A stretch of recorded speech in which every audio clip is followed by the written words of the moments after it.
ఈ సినిమా ఒక రీమేక్. ఆ సినిమా చూసిన వాడిగా చెప్తున్నా, ఈ మనశంకర వరప్రసాద్ గారు స్టోరీ సేమ్ అదే మూవీ. సంక్రాంతికి ఫ్యామిలీస్ తో వెళ్ళి ఎంజాయ్ చేసే మూవీ మనశంకర వరప్రసాద్ గారు. ఫైనల్లీ మనశంకర వరప్రసాద్ గారు పండక్కి వచ్చేసారు. Let's make my channel 2000 subscribers very soon. Anil Ravipudi గారు దొరికేస్తారు అనుకున్న ప్రతిసారి ఈ ప్రూవ్స్ ఎవ్రీ వన్ రాంగ్. ఆయన ఎప్పటికీ దొరకరు. బట్ నాకు కొన్ని పాయింట్స్ లో దొరికిపోయారు. ఫస్ట్ పాజిటివ్స్ మాట్లాడుకుందామా, నెగిటివ్స్ మాట్లాడుకుందామా? నా పాత రివ్యూస్ అన్ని నెగిటివ్ గా ఉండేసరికి కామెంట్లు కూడా చాలా ఇదిగా వస్తున్నాయి. So let's start with positive point. Anil Ravipudi గారు ఈసారి క్రింజ్ అనే పాయింట్ ఫస్ట్ హాఫ్ లో ఎక్కడ టచ్ చేయాలి. మెగాస్టార్ గారిని చాలా చాలా చాలా రోజుల తర్వాత అట్లా చూస్తామని ఎక్స్పెక్ట్ చేయలేదు. ఆయన కామెడీ టైమింగ్ అసలు వేరే లెవెల్. ఫస్ట్ హాఫ్ అంతా ఎంజాయ్ చేస్తారు. నాకు ఫస్ట్ ఫ్రేమ్ నుంచి లాస్ట్ ఫ్రేమ్ వరకు మోస్ట్ ఆఫ్ ద ఫ్రేమ్స్ లో చిరంజీవి గారు ఖచ్చితంగా ఉంటారు. ఎక్కడ కోరుకోట్ల. నిజంగా ఆయన కామెడీ చూసి ఎన్నాళ్ళు అయిపోయింది. నిజంగా వింటేజ్ చూపిస్తానని చెప్పి అనిల్ రావిపూడి గారు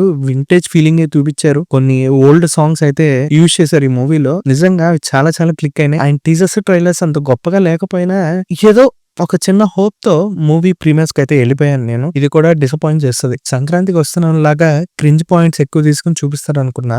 నిజంగా ఫస్ట్ హాఫ్ అంతా నవ్వుతూనే ఉన్నాను. థియేటర్ మొత్తం అరుస్తూనే ఉంది, నవ్వుతూనే ఉన్నారు. కామెడీ అయితే సినిమాలో ఎక్కడ దొరకకుండా మంచిగా వర్కౌట్ అయింది. అసలు కామెడీలో ఎటువంటి ఫ్లాస్ లేవు. అనిల్ రావిపూడి గారు మేజర్ గా సంక్రాంతి ఫామ్ లో వాడేశారు. ఫ్యామిలీస్ లో జరిగే బేసిక్ ఇష్యూస్ ని తీసుకుని ఆ డైలాగ్స్ రాసి ఆ చిరు గారితో గాని వెంకీ గారితో గాని ఎంత చక్కగా ఎక్స్ప్రెస్ చేయించారంటే పాయింట్ నాకు చాలా నచ్చింది. అండ్ ఈ కాన్సెప్ట్ ని ఈ ఫామ్ లోని చాలా తెలివిగా హ్యాండిల్ చేశారు. కామెడీ బాగా వర్కౌట్ అయింది. ఫస్ట్ హాఫ్ చాలా ఎంజాయ్ చేసాం, సెకండ్ హాఫ్ ఎంజాయ్ చేసాం, వెంకీ గారి కేమియో ఎంజాయ్ చేసాం, క్లైమాక్స్ ఎంజాయ్ చేసాం, పాటలు ఎంజాయ్ చేసాం, డైరెక్షన్ ఎంజాయ్ చేసాం.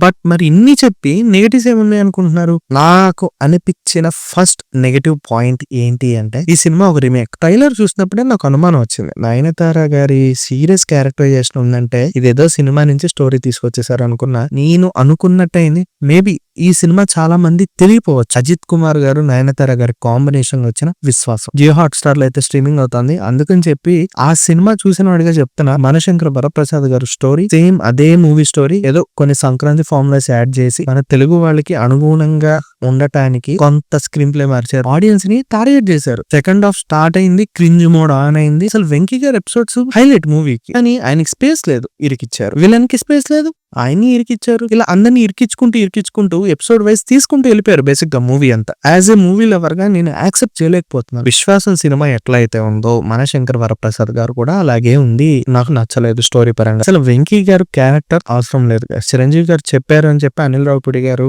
ఆ క్యారెక్టర్ ని ఇరికించారే కానీ తీసుకెళ్లిపోయారు. అండ్ సచిన్ కేట్కర్ గారి పర్ఫార్మెన్స్ కూడా చాలా బాగుంది. ఆయన నిజంగా అటు కోపం తెప్పిస్తుంది, ఇటు నవ్వు తెప్పిస్తుంది, ఇటు ఎమోషన్ తీసుకొస్తుంది. థియేటర్ కి వెళ్ళి హ్యాపీగా నవ్వుకోండి. Finally happy Sankranti guys.